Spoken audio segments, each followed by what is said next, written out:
আইন মন্ত্রণালয় উপদেষ্টা পরিষদের নীতিগত অনুমোদনের পর গণপ্রতিনিধিত্ব আদেশ সংশোধন করে নতুন অধ্যাদেশ জারি করেছে। নতুন অধ্যাদেশে একজন সংসদ সদস্য প্রার্থী তার নির্বাচনী এলাকায় ভোট প্রতি সর্বোচ্চ 10 টাকা ব্যয় করতে পারবেন।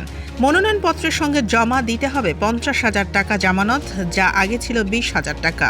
নির্বাচন কর্মকর্তাদের বদলিতে উপপুলিশ মহাপরিদর্শক ও সংশ্লিষ্ট কর্তৃপক্ষের মধ্যে অন্তর্ভুক্ত করা হয়েছে।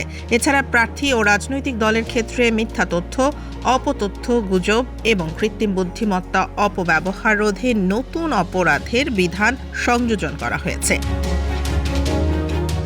অনুচ্ছেদ 90-এ এই দল নিবন্ধন, আর্থিক অনুদান গ্রহণ এবং কোনো দলের নিবন্ধন স্থগিত হলে তার নির্বাচনী প্রতীক স্থগিত রাখার বিধানও যুক্ত করা হয়েছে। ছোটখাটো সংশোধন করা হয়েছে অনুচ্ছেদ 74, 81, 87 ও 89-এ।